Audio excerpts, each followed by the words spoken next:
Selamat malam, perkenalkan nama saya Teneo Queen. Nah, pada video kali ini saya mengangkat topik tentang profesi yang saya jalani itu sebagai seorang front-end developer. Pada pembahasan kali ini itu sudah memuat beberapa referensi materi berikut. Sudah saya ambil berdasarkan jurnal, artikel, dan juga website yang mengulas tentang etika profesi seputar seorang front-end developer. Dan nanti saya akan letakkan PPT ini di link di bawah. Nah, kita mulai dulu di pendahuluan etika profesi. Etika profesi front-end developer.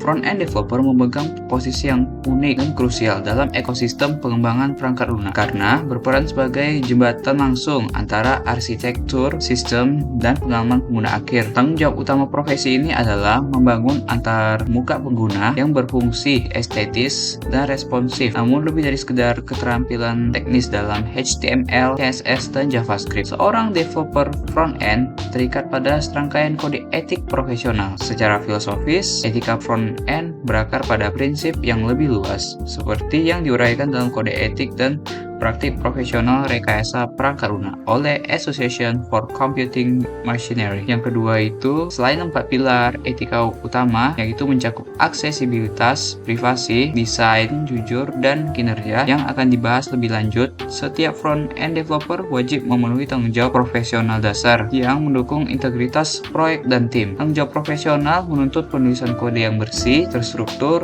dan mudah dipelihara. Sebagai seorang developer harus bertanggung jawab dalam menyelesaikan tugas tepat waktu yang memerlukan manajemen waktu yang baik untuk memenuhi semua tenggat waktu serta memiliki integritas profesional yang ditegakkan melalui penghormatan terhadap kekayaan intelektual. Berikut ada pilar etika pertama. Aksesibilitas web adalah praktik memastikan bahwa situs web, aplikasi, dan teknologi digital dapat digunakan oleh semua orang, termasuk individu penyandang disabilitas. Yang pertama, menyediakan teks alternatif untuk gambar, captions untuk media, kontras warna yang memadai, dan struktur semantik yang jelas. Kedua, memastikan fungsi penuh melalui navigasi keyboard tanpa mouse, menghindari trap fokus, dan memastikan kontrol interaktif yang jelas. Yang ketiga, memastikan konten dapat dibaca, konsistensi navigasinya, dan menyediakan bantuan masukan yang jelas untuk mencegah kesalahan pengguna. Yang poin keempat, menggunakan markup yang valid dan semantik, misalnya HTML5 dan wide area, serta memastikan kompatibilitas lintas browser. Berikut kita masuk ke pilar kedua. Aspek etis yang paling penting adalah menghormati privasi pengguna. Developer front-end wajib memastikan bahwa data pengguna dirahasiakan dan tidak boleh disalahgunakan untuk tujuan yang tidak disetujui. Yang kedua, front-end menggunakan berbagai mekanisme penyimpanan data di browser klien, dan setiap mekanisme memiliki implikasi privasi yang berbeda yang harus dikelola secara etis. Penyimpanan pada sisi klien itu mencakup penyimpanan dari sisi cookies, local storage, dan session storage. Kewajiban etis untuk menghormati privasi pengguna telah dikodifikasi menjadi kewajiban hukum yang ketat. Developer front-end di Indonesia atau yang melayani pengguna Indonesia wajib mematuhi Undang-Undang Nomor 7/27 Tahun 2022 tentang perlindungan data pribadi atau yang lebih dikenal dengan UU PDP. Berikut kita masuk ke